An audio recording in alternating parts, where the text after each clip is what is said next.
Hello everyone and welcome back to the channel. मैं आशा करता हूँ आप सभी स्वस्थ होंगे और आपकी तैयारी बहुत अच्छी चल रही होगी। और अगर नहीं चल रही है तो अब वो टाइम आ गया है कि अब आप चीज़ों को समेटना चालू करो और तैयारी पे फोकस करो। तो जैसा कि आपको पता है, इस चैनल पे हम एक सीरीज चला रहे हैं जिसमें हम टॉपर्स की कॉपीज़ को एनालाइज करते हैं और साइड बाय साइड कंपेयर करके उसमें से क्या चीज़ें हम ले सकते हैं अपने आंसर राइटिंग के लिए, वो देखने की कोशिश करते हैं। इस वीडियो में हम रैंक 1 और रैंक 2 की आंसर कॉपीज़ को एनालाइज करेंगे। और इसके पहले हमने GS4 के लिए ये क्वेश्चन कर लिया, ये क्वेश्चन कर लिया और ये भी एक क्वेश्चन हमने देख लिया। इसके साथ साथ हमने रैंक 1 का भी, ये 23 का और 22 का दोनों साल में क्या डिफरेंस थे वो देखा है। और इसके बाद आज जो हम क्वेश्चन करने वाले हैं वो ये होने वाला है रैंक 1 और रैंक 2 के बीच में। तो क्वेश्चन देखते हैं। क्वेश्चन है, right short notes on the following in 30 words each. यहाँ पे देखिए सब पार्ट्स हैं, इन सभी पे शॉर्ट नोट लिखने हैं। 5 पार्ट्स हैं और 10 मार्क्स का क्वेश्चन है। 2 इंटू 5 10 मार्क्स का टोटल है। अब देखते हैं कैसे अप्रोच किया है दोनों ने। इस साइड रैंक 1 का है, इस साइड रैंक 2 का है। अब इसमें अगर आप देखोगे ना तो एक मेजर डिफरेंस क्या दिख रहा है। रैंक 1 ने यहाँ पे 3 एरियाज में डिवाइड कर दिया। पहला ये ग्रीन में दिखेगा, दूसरा येलो में और तीसरा रेड में। और ये सेम स्ट्रक्चर इन्होंने फॉलो करने की कोशिश की है। तो स्टार्टिंग में ग्रीन, फिर येलो, कहीं पे रेड नहीं है तो यहाँ पे उन्होंने उस चीज़ का मेंशन नहीं किया। सिमिलर यहाँ पे देखिए, यहाँ पे, यहाँ पे। लेकिन रैंक 2 की बात करें तो इनका ऐसा है कि इन्होंने मिक्स करके चीज़ों को दिखाया है। जैसे यहाँ पे देखिए ग्रीन और रेड दिख रहा है, यहाँ पे येलो रेड है, यहाँ पे ग्रीन येलो है, यहाँ पे ग्रीन येलो और रेड थोड़ा दिख रहा है। तो इस तरीके से अब ये रेड येलो ग्रीन है क्या, मैं उसका एक रफ आइडिया दे देता हूँ। तो देखिए जो भी ये पूछा गया, जैसे यहाँ पे पहला पार्ट है डेडिकेशन टू पब्लिक सर्विस, तो इसको इंट्रोड्यूस करने के लिए जो दिखाया है हमने वो ग्रीन से है। फिर उसमें अगर कुछ और एक्स्ट्रा पॉइंट्स इन्होंने दिए हैं तो उसको येलो से दिखाया, और एग्जाम्पल्स जो इन्होंने मेंशन किए उसको रेड से दिखाया। सिमिलर केस यहाँ पे है, इंट्रोडक्शन के लिए ग्रीन, फिर उसके बाद एग्जाम्पल के लिए रेड, और कुछ एक्स्ट्रा पार्ट है ऐसा जो इंट्रोडक्शन से हटके है तो उसको येलो से। अब एक एक करके देखते हैं। पहला पार्ट है डेडिकेशन टू पब्लिक सर्विस। इसको इंट्रोड्यूस कैसे करते हैं, सिंपल सी एक लाइन में, it is the quality of passionate commitment to service. Simple सा इंट्रो है एक लाइन में।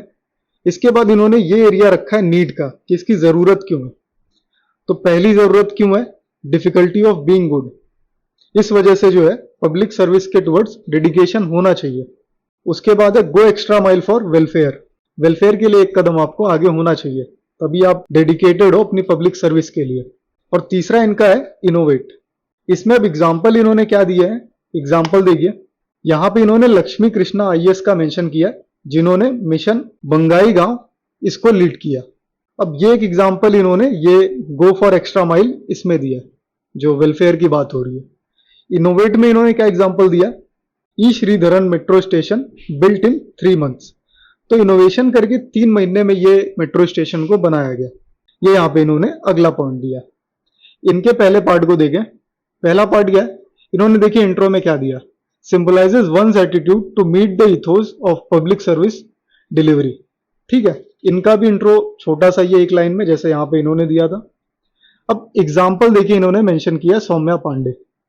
ये एक IAS ऑफिसर है और इनके बारे में इन्होंने क्या लिखा है कि उन्होंने अपनी मैटरनल लीव्स को कट कर दिया था जब कोविड का पीरियड चल रहा था, और लोगों की काफी हेल्प की उन्होंने कोविड टाइम में। इसके बाद इन्होंने संयुक्ता पराशर का मेंशन किया है। ये एक IPS ऑफिसर है और इन्होंने न्यूट्रलाइज किया था काफी टेररिस्ट को, तो वो बोडो मिलिटेंसी इन्होंने यहाँ पे मेंशन किया। अगला एग्जाम्पल यहाँ पे इन्होंने कर्मयोगी का दिया कि कैसे ऑफिसर्स जो हैं उन्होंने डेडिकेशन दिखाया कर्मयोगी के टाइम, और जो गांधी जी का तलिस्मान है, यानी कि गांधी जी के जो थॉट्स हैं उनको जीवित रखा है। तो ये चीज यहाँ पे इन्होंने मेंशन की। ये दोनों का पहला पार्ट था। दोनों ही अपने आप में बेहतर है, ऐसा कोई खराब नहीं है। लेकिन यहाँ पे आप देख सकते हो स्ट्रक्चर फॉलो हो रहा है, यहाँ पे वो स्ट्रक्चर नहीं है। यहाँ पे भी एक्सप्लेनेशन है, यहाँ पे भी एक्स्ट्रा पॉइंट्स हैं और एग्जाम्पल्स हैं। आगे बढ़ते हैं। Non partisanships in civil services, quality of not being specifically associated with particular group और पार्टी।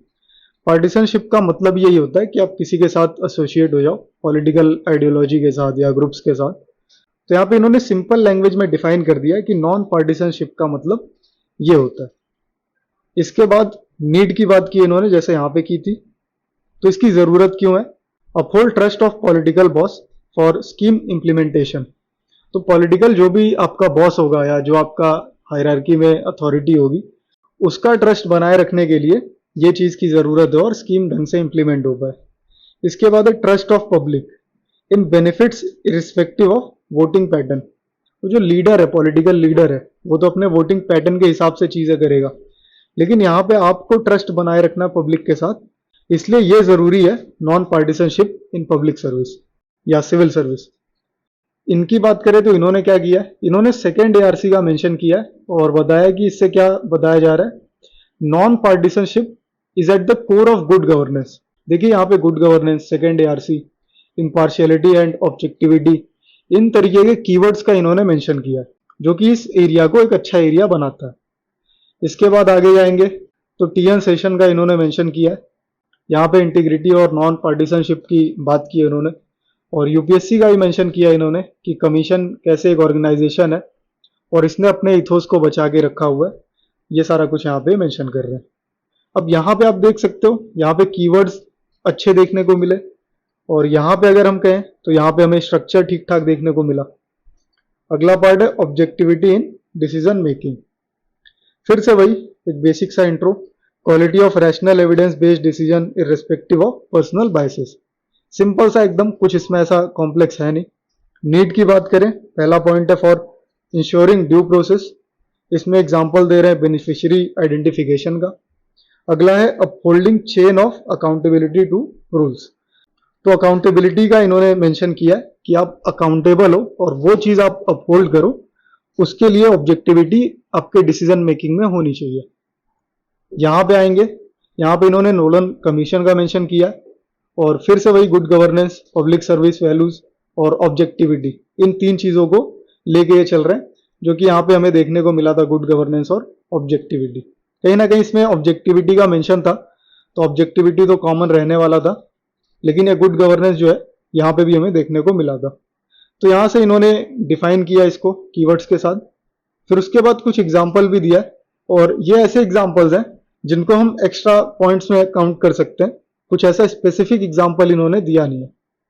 एग्जाम्पल क्या है, lack of conditioning of parliamentary privilege has led to chaotic instances. जो पार्लियामेंट्री प्रिविलेज है उसकी कंडीशनिंग ढंग से नहीं हुई है और उसकी वजह से काफी केओटिक सिचुएशंस हुई हैं। तो ये बता रहे हैं ये। Objectivity leads to increase in trust among the general public and restores faith in public service. तो जो ऑब्जेक्टिविटी होती है वो इस तरीके की चीजों को एलिमिनेट करने में हेल्प करती है जो पार्लियामेंट्री प्रिविलेज है, और इससे जनरल पब्लिक में एक फेथ बढ़ता है, और कहीं ना कहीं जो पब्लिक सर्विस में लोगों का फेथ है वो फिर से रिस्टोर होता है। तो ऑब्जेक्टिविटी इसलिए इंपॉर्टेंट है डिसीजन मेकिंग में। फिर आगे बढ़ेंगे, यहाँ पे टॉलरेंस इन प्लूरलिस्टिक सोसाइटीज। तो यहाँ पे टॉलरेंस की इन्होंने डिफिनेशन दी है, tolerance is the behaviour which respects all opinion ideas. बहुत बेसिक से आप देख सकते हो। इसके बाद नीड की बात की इन्होंने, तो प्लूरलिस्टिक सोसाइटी में जरूरत है राइट्स को होल्ड करने की। यहाँ पे इन्होंने हादिया केस का मेंशन किया है। अपहोल्ड डिग्निटी, एलजीबीटीक्यू राइट्स का इन्होंने मेंशन किया है।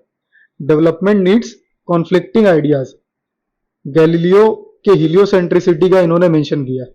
अब यहाँ पे आप देख सकते हो कि सोसाइटी में डिग्निटी को होल्ड करने के लिए एलजीबीटी राइट्स का एग्जांपल देके बता रहे हैं कि सबको यहाँ पे हमें रहने देना चाहिए, सबके राइट्स को हमें होल्ड करना चाहिए, सबकी डिग्निटी को हमें होल्ड करना चाहिए। सेम केस यहाँ पे भी था, इन्होंने राइट की बात की, अगले वाले में डिग्निटी की बात की। यहाँ पे अगर आप देखोगे तो यहाँ पे इन्होंने एक गैलीलियो का एग्जाम्पल दिया।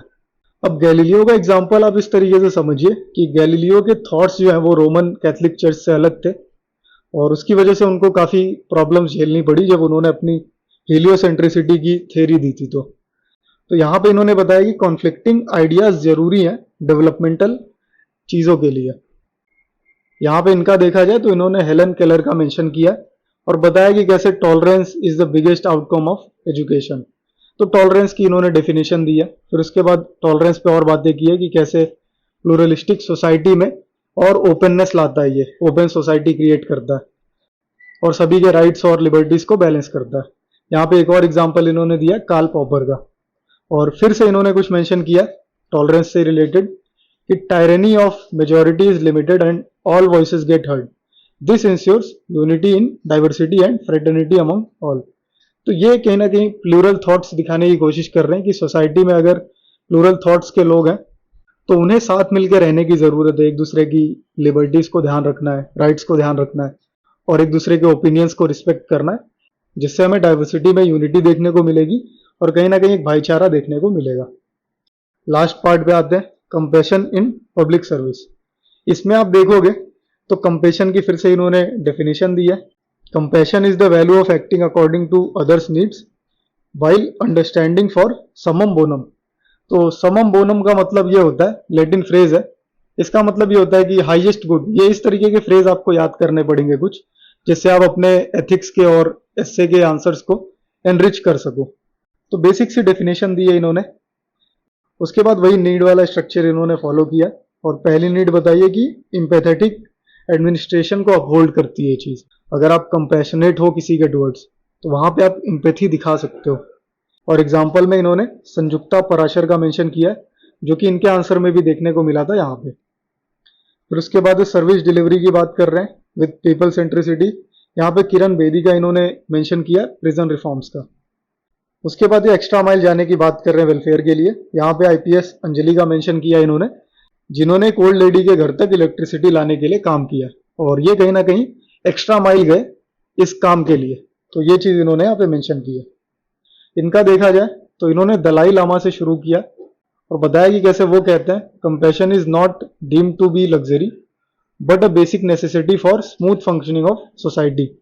तो कंपैशन कोई लग्जरी नहीं है, ये एक बेसिक जरूरत है। यहाँ पे दलाई लामा का यूज करके ये बता रहे हैं। फिर उसके बाद इन्होंने कंपैशन से रिलेटेड और बातें की हैं कि कैसे पब्लिक सर्विस में ये जरूरी है यूटिलिटेरियनिज्म के लिए, जहाँ पे जेएस मिल का एग्जाम्पल दे रहे हैं और यहाँ से बता रहे हैं कैसे मैक्सिमम लोगों का फायदा हुआ। और फिर सिविल सर्वेंट को कंपैशनेट होना चाहिए, समझना चाहिए लोगों के तकलीफ को। ये सारी चीजें हैं, उसकी वजह से पब्लिक का ट्रस्ट बढ़ता है उस पर। तो ये सारी चीजें इन्होंने बताया है। यहाँ पे एग्जाम्पल मेंशन कर रहे हैं कमल किशोर का और इनके कंपैशनेट एटीट्यूड को दिखाने की कोशिश कर रहे हैं, जहाँ पे उत्तराखंड फ्लड में इन्होंने काफी मदद की लोगों की और कंपैशनेट होकर इन्होंने अपनी ड्यूटी निभाई। तो इस चीज का इन्होंने यहाँ पे मेंशन किया। अब यहाँ से आपको आइडिया लगा होगा कि दोनों का ये आंसर बढ़िया है। रैंक 1 ने देखिए स्ट्रक्चर बनाया हुआ है, रैंक 2 ने जो है स्ट्रक्चर नहीं बनाया लेकिन कहीं ना कहीं एग्जाम्पल्स वगैरह ज्यादा मेंशन करने की कोशिश की है, इन्होंने कीवर्ड्स ज्यादा मेंशन करने की कोशिश की है। और जो इंट्रोड्यूस कर रहे थे ये, उसमें इन्होंने कहीं ना कहीं जैसे दलाई लामा हो गए, यहाँ पे हेलन केलर हो गई, कार्ल पॉपर हो गए, इन तरीके के नाम का यूज करके इन्होंने आंसर को एनरिच करने की कोशिश की है। तो आंसर दोनों का ही बढ़िया है, यहाँ पे ऐसा नहीं कह सकते कि किसी का अच्छा है किसी का खराब है। आप इसमें से अपने लिए क्या चीज निकाल सकते हो वो आपके ऊपर है। अगर आपको लगता है कि आपका ये वाला पार्ट स्ट्रांग है जहां पे आप इस तरीके के नाम मेंशन कर सकते हो, तो आप इस तरीके से भी आंसर कर सकते हो। और अगर आपको लगता है कि नहीं ऐसा पार्ट आपका स्ट्रांग नहीं है, तो वहां पे आप ऐसे स्ट्रक्चर को फॉलो कर सकते हो। या फिर आप ये काम कर सकते हो कि इन दोनों का मिक्सचर करके आप एक अपना नया यूनिक स्टाइल डेवलप कर सकते हो। टोटली आप पे डिपेंड करता है। और इस तरीके की चीजें अगर आप करना चाहते हो आंसर राइटिंग से रिलेटेड, तो मैं सजेस्ट करूंगा कि प्लेलिस्ट में और भी जो वीडियोस हैं उनको भी आप चेक करिए और इसके साथ साथ आप टेलीग्राम ग्रुप ज्वाइन कर लीजिए, क्योंकि वहां पे हम लाइव ब्रेनस्टॉर्मिंग करते हैं और वीकली लाइव सेशंस होते हैं जिसमें हम बैठ के क्वेश्चंस लेते हैं और उसको ब्रेनस्टॉर्म करने की कोशिश करते हैं। तो मेरा सजेशन होगा वो भी आप ज्वाइन कर लीजिए। और बाकी और कुछ डिटेल आपको चाहिए तो टेलीग्राम हैंडल आपको मिल जाएगा कमेंट सेक्शन में, वहां पे आप मैसेज कर सकते हो और मैं आपसे वही मिलूंगा।